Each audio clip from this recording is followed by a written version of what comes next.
انسان کی سب سے بڑی بے چینی یہ ہے کہ وہ ہر چیز کو اپنے کنٹرول میں رکھنا چاہتا ہے، حالانکہ حقیقت یہ ہے کہ کنٹرول کبھی اس کے پاس نہیں ہوتا۔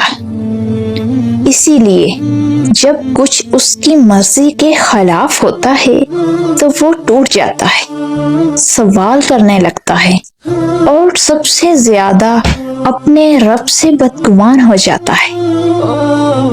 حالانکہ نبی کریم صلی اللہ علیہ وآلہ وسلم نے ہمیں ایک اصول سکھایا ہے۔ آپ صلی اللہ علیہ وآلہ وسلم نے فرمایا، اگر تمہیں کوئی مصیبت پہنچے تو یہ نہ کہو کہ اگر میں ایسا کرتا تو ایسا ہو جاتا، بلکہ کہو کہ یہ اللہ کی تقدیر ہے اور جو اس نے چاہا وہی ہوا۔ یہ حدیث ہمیں سکھاتی ہے کہ اگر کا لفظ انسان کو سکون نہیں دیتا بلکہ اور توڑ دیتا ہے۔ ہم بار بار ماضی میں جا کر سوچتے ہیں، اگر میں یہ فیصلہ نہ کرتا، اگر میں وہاں نہ جاتا، اگر میں اس سے نہ ملتا۔ لیکن حقیقت یہ ہے کہ جو ہو چکا ہے وہ تقدیر کا حصہ تھا اور اسے بدلنا ہمارے اختیار میں کبھی تھا ہی نہیں۔ ایک واقعہ دیکھو جو تقدیر کو سمجھنے میں مدد دیتا ہے۔ حضرت موسیٰ علیہ السلام اور خضر علیہ السلام کا واقعہ۔ جب وہ دونوں ساتھ سفر کر رہے تھے تو خضر علیہ السلام نے ایک کشتی کو نقصان پہنچایا۔ موسیٰ علیہ السلام کو یہ بات غلط لگی، پھر ایک بچے کو قتل کر دیا۔ یہ تو اور بھی مشکل بات تھی سمجھنا۔ اور پھر ایک گرتی ہوئی دیوار کو بغیر کسی معاوضے کے ٹھیک کر دیا۔ ہر جگہ موسیٰ علیہ السلام کو لگا کہ یہ سب غلط ہو رہا ہے، مگر آخر میں خضر علیہ السلام نے بتایا کہ کشتی کو اس لیے نقصان پہنچایا تاکہ وہ ظالم بادشاہ سے بچ جائے۔ بچے کو اس لیے لیا گیا کیونکہ وہ بڑا ہو کر اپنے والدین کے لیے آزمائش بننے والا تھا، اور دیوار کے نیچے خزانہ تھا جو یتیم بچوں کے لیے محفوظ کرنا تھا۔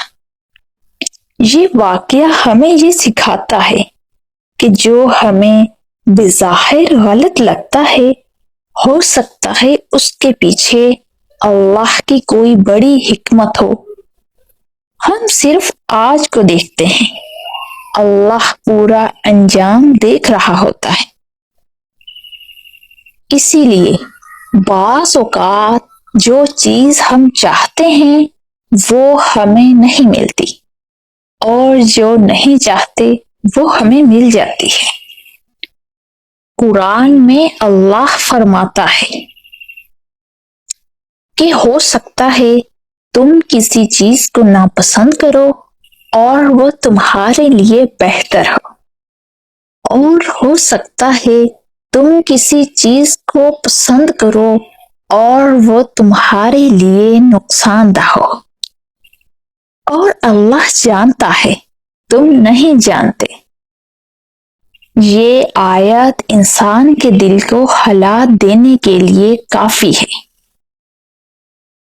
کیونکہ یہ ہمیں بتاتی ہے کہ ہماری چاہت ہمیشہ ہمارے حق میں نہیں ہوتی۔ رسول اللہ صلی اللہ علیہ وآلہ وسلم نے فرمایا کہ اگر تم اللہ پر سچا بھروسہ کرو تو وہ تمہیں اسی طرح رزق دے گا جیسے پرندوں کو دیتا ہے۔ وہ صبح خالی پیٹ نکلتے ہیں اور شام کو پیٹ بھر کر واپس آتے ہیں۔ وہ نہ مستقبل کا پلان بناتے ہیں نہ پریشان ہوتے ہیں، بس نکلتے ہیں اور اللہ پر یقین رکھتے ہیں۔ یہی یقین تقدیر کو قبول کرنا ہے۔ حضرت علی رضی اللہ تعالی عنہ نے فرمایا، میں نے اللہ کو اپنے ارادوں کے ٹوٹنے سے پہچانا، یعنی جب انسان کی مرضی کے خلاف کچھ ہوتا ہے تو وہ سمجھتا ہے کہ کوئی ہے جو اس سے بہتر فیصلہ کر رہا ہے۔ ہم کیا کرتے ہیں؟ ہم ہر چیز کو کنٹرول کرنا چاہتے ہیں۔ ہم چاہتے ہیں کہ ہماری دعا ویسے ہی قبول ہو جیسے ہم چاہتے ہیں۔ ہم چاہتے ہیں کہ زندگی ہماری مرضی کے مطابق چلے، لیکن تقدیر کا مطلب یہی ہے کہ زندگی اللہ کی مرضی سے چلے گی، ہماری نہیں۔ اور سچ یہ ہے کہ جب انسان یہ مان لیتا ہے تو اس کے دل سے آدھی پریشانی ختم ہو جاتی ہے، کیونکہ پھر وہ ہر چیز کو ایک ہی نظر سے دیکھتا ہے۔ جو ملا وہ بھی اللہ کی طرف سے، اور جو نہیں ملا وہ بھی اللہ کی طرف سے، اور دونوں میں خیر ہے۔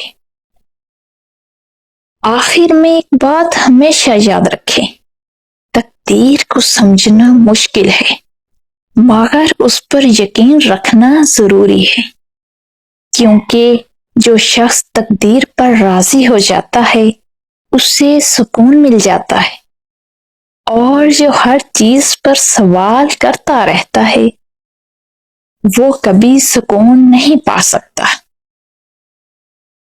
اور اگر آج تمہاری زندگی میں کچھ ایسا ہو رہا ہے جو تم نہیں چاہتے تو رک کر سوچو، شاید یہ وہی راستہ ہے جو تمہیں وہاں لے جا رہا ہے جہاں تمہیں ہونا چاہیے تھا۔